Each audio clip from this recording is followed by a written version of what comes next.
नमस्कार। देश और दुनिया की तमाम फटाफट खबरों में आपका स्वागत है। खबरों के लिए आपसे निवेदन की यदि आपने हमारे चैनल को सब्सक्राइब नहीं किया तो कृपया करके आपके अपने चैनल को सब्सक्राइब कर लें। आप सब्सक्राइब करते हैं तो हमें हिम्मत होती है सही और सच्ची खबरें आप तक पहुंचाने की। वरना मीडिया में जो चुनाव के लिए वोट चोरी की बात करते हैं कांग्रेस और उनकी खबर, उनकी महारैली की खबर आपने कितनी मीडिया चैनल पर देखी, कितनी कवरेज के साथ देखी, कितनी भीड़ भाड़ के साथ देखी। क्या यदि आपका वोट काटा जाता है तो क्या कांग्रेस का वोट कटता है या आपका अपना वोट कटता है? कांग्रेस यदि बेरोजगारी की खबर उठाती है या बेरोजगारी की समस्या उठाती है तो क्या कांग्रेस खुद की बेरोजगारी की समस्या उठाती है या आपकी बेरोजगारी की समस्या उठाती है?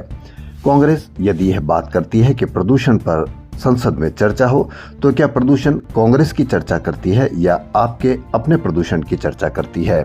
यहाँ कांग्रेस पार्टी कैसी भी हो विपक्ष की पार्टी है, यानी विपक्ष की यानी आपकी आवाज है। विपक्ष हर बार आपकी आवाज होती है, चाहे वह सत्ता में कांग्रेस हो चाहे सत्ता में भाजपा हो। और यदि इसी तरीके से भाजपा या कांग्रेस विपक्ष में रही और यदि विपक्ष की आवाज दबाई गई तो हमेशा आपकी आवाज दबाई जाती रहेगी।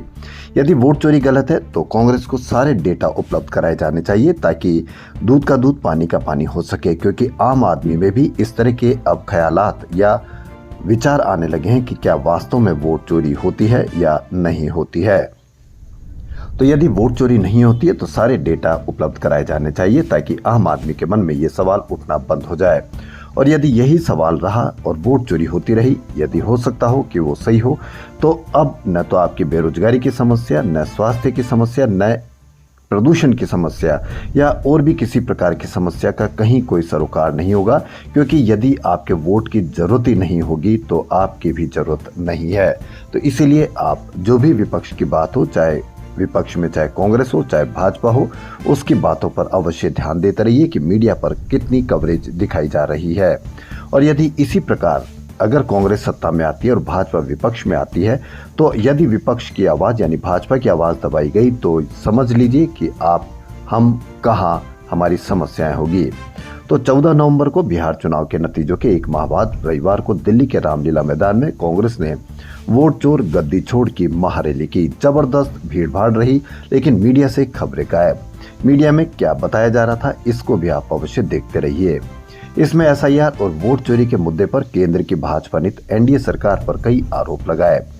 लोकसभा में नेता प्रतिपक्ष राहुल गांधी ने कहा कि उनके पास सत्ता है, वह वोट चोरी करते हैं। चुनाव के समय वह 10,000 रुपए बांटते हैं, वोट चोरी करते हैं। राहुल ने कहा कि कांग्रेस पार्टी सत्य के साथ खड़ी है और हम सब मिलकर मोदी आरएसएस सरकार को हटाने का वादा करते हैं।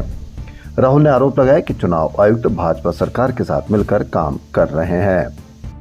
कांग्रेस अध्यक्ष मल्लिकार्जुन खड़गे ने कहा कि इन लोगों ने हमारा वंदे मातरम भी चोरी किया है। ये लोग नेहरू पटेल के बीच दरार पैदा करते हैं, गांधी नेहरू अंबेडकर पर हमला बोलते हैं। वोट चोरी करने वाले गद्दार हैं, उन्हें सत्ता से हटाना जरूरी है। वहीं कांग्रेस महासचिव प्रियंका गांधी वाड्रा ने कहा कि चुनाव प्रक्रिया का हर कदम संदेह पैदा करता है और मुख्य चुनाव आयुक्त अन्य आयुक्तों को जवाब देना होगा कि लोगों के वोट कैसे छीने गए। अमेरिका के रोड आइलैंड के प्रोविडेंस शहर में स्थित ब्राउन यूनिवर्सिटी की इंजीनियरिंग बिल्डिंग में हुई गोलीबारी में 2 लोगों की मौत हो गई जबकि 9 अन्य घायल हो गए। सभी घायल अस्पताल में भर्ती है, उनकी हालत गंभीर लेकिन स्थिर बताई गई है। अमेरिका में इस साल अब तक 389 सामूहिक गोलीबारी हो चुकी है। इनमें स्कूल में गोलीबारी की 70 घटनाएं हो चुकी है। बांग्लादेश की सरकार ने आरोप लगाया कि भारत अपनी धरती का इस्तेमाल बांग्लादेश के खिलाफ गतिविधियों के लिए होने दे रहा है। इस पर भारत ने बांग्लादेश की सरकार के उस आरोप को सिरे से खारिज किया है। संसद की एक स्थायी समिति ने लद्दाख के शिक्षाविद सोनम वांगचुक द्वारा स्थापित Himalayan Institute of Alternatives Ladakh हियाल के कामकाज को सराहते हुए उसे यूजीसी से मान्यता देने की सिफारिश की है। कांग्रेस सांसद दिग्विजय सिंह की अध्यक्षता वाली समिति ने कहा कि हियाल ने स्थानीय समुदाय पर गहरा प्रभाव डाला है। जिस तरह आतंकियों ने अप्रैल में कश्मीर के पहलगाम में मासूमों की जान ली थी, ठीक उसी तरह का हमला ऑस्ट्रेलिया में हुआ है।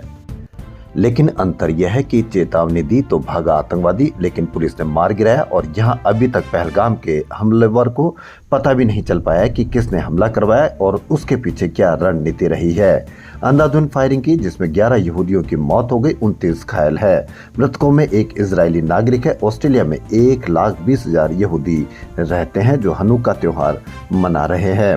वहीं इस हमले में 43 वर्षीय अहमद रियल हीरो बनकर उभरे। जिस वक्त एक आतंकी फायरिंग कर रहा था तब कार के पीछे छिपे अहमद ने जान की परवाह किए बगैर दौड़कर उसे पकड़ लिया था। 2 बच्चों के पिता अहमद खुद भी यहूदी हैं और फलों की दुकान चलाते हैं। उन्हें कंधे और हाथ में गोली लगी है, लेकिन सोशल में जबरदस्त एक विशेष नाम का सोशल मीडिया पर वायरल किया गया और कहा गया कि देखिए ऑस्ट्रेलिया में भी वही लोग आतंकवादी हैं।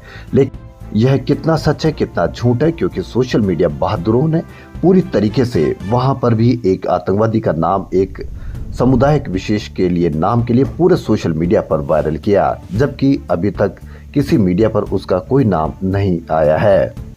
लेकिन हमारे भारत के सोशल मीडिया बहादुरों ने एक नाम विशेष को ढूंढ लिया और उस पर पूरी तरीके से वायरल किया कि देखिए ऑस्ट्रेलिया में भी उन्होंने ही बंदूक के फायरिंग की। वहां जिसने बचाया हीरो बने, उसकी कहीं पर भी कोई खबर नहीं थी।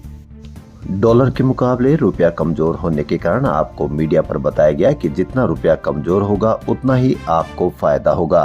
किसी जमाने में 60-62 रुपए पर जब रुपया कमजोर था तो आपको बताया जा रहा था कि रुपया कमजोर होगा तो किसकी साख गिरती है और कितना आपको नुकसान होने वाला है। वहीं जब रुपया कमजोर हुआ तो आपको मीडिया के द्वारा फायदा बताया गया।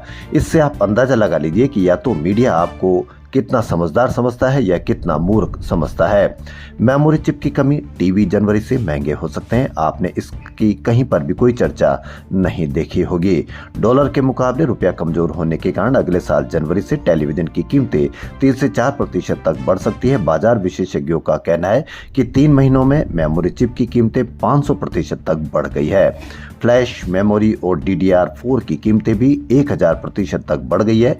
ऐसे में दाम बढ़ना तय है, लेकिन मीडिया से आपकी खबरें बिल्कुल गायब, क्योंकि टीवी जब महंगे होंगे तो किसको महंगाई का ये असर होगा, आपको महंगाई का असर होगा। लेकिन आप लोग इस तरह से मीडिया के कब्जे में या मीडिया के चंगुल में आ चुके हैं कि अब आपकी कहीं पर भी कोई खबर नहीं होने पर भी आपको लगता है कि जैसे मीडिया पर जिनका डर दिखाया जा रहा है, मीडिया पर जिसने फायरिंग की, वही डर आपका असली डर है। जबकि असली डर आपका यह है कि आपका बच्चा बेरोजगार है, असली डर यह है कि आपको महंगी शिक्षा मिल रही है, असली डर यह है कि आप GST जबरदस्त तरीके से चुका रहे हैं, असली डर आपको किन किन बातों का है, लिस्ट बहुत लंबी है। इसलिए अभी भी असली डर को पहचानें। और फिलहाल खबरों में इतना ही। धन्यवाद।